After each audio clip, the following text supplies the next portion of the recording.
Did you hear about the man whose bank loan got rejected, so he robbed the bank? Believe it or not, 17 kilograms of gold was stolen from an SBI branch in Davanagar, Karnataka. A police investigation is now underway, and reports suggest many people might be involved. Every crime has a motive. In this case, the motive was the rejection of a bank loan. As for inspiration, the culprit reportedly learned how to avoid getting caught by watching web series and searching online. From how to break a lock silently to how to cut through iron efficiently, everything is just a search away nowadays.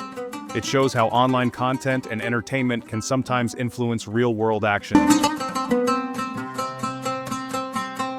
On the first working day after a weekend, bank staff showed up at 10 a.m., only to discover the gold was missing. And it's worth noting how the security at many banks in India isn't as tight as abroad. Often there's no armed guard, even at branches housing lockers worth crores. A setup like that should have round-the-clock surveillance and protection. In fact, India is not for beginners, and Bihar certainly isn't. A fake bridge was constructed in Bihar's Purnia district just to increase local land prices. Landowners started building a bridge, left it incomplete to make it look under construction, and fooled buyers into thinking the area was developing. Donald Trump imposed tariffs even on remote places like McDonnell Island near Australia, which is inhabited only by penguins. This move symbolized a global stance that no country, however small, would escape taxation. In simple terms, if an American car costs 10 lakh rupees, it might sell in India for 20 lakh rupees due to import taxes. But when Indian goods went to the US, the taxes were often as low as 2 to 2.5%. Trump didn't like this imbalance and introduced reciprocal tariffs to level the field. Anant Ambani reportedly bought a truck full of chickens to set them free.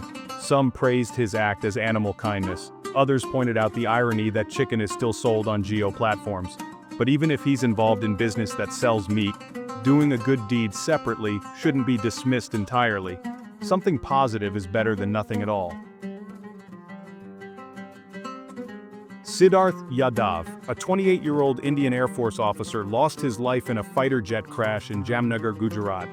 He turned the crashing aircraft away from populated areas, sacrificing his life to protect civilians. The Jaguar aircraft he was flying is based on a 50-year-old model, but it has been regularly upgraded. Even so, this tragic event reminds us how vital consistent modernization is for national defense. Scientists have finally created a plastic that doesn't last for thousands of years in the environment. Unfortunately, these eco-friendly alternatives often don't reach the market because production costs are high. The technology exists, but the economics hold it back.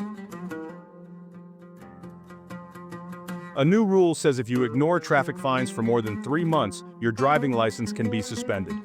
Earlier, many people ignored Chalon, thinking nothing would happen. Now the consequences are serious. In fact, India's economy has crossed the $4 trillion mark. But the average citizen doesn't always feel this growth.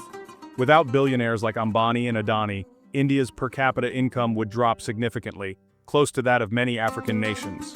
The growth is real, but the wealth gap remains a concern. Fact-expired food is being sold openly at very low prices in some places. Health experts warn that no matter how cheap, it's risky to eat expired products, especially ones sold on roadside carts.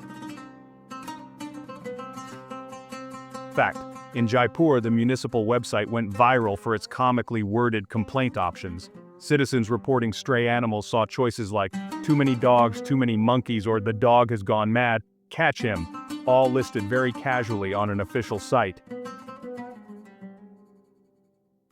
The United States has approved small nuclear reactor technology to be developed in India.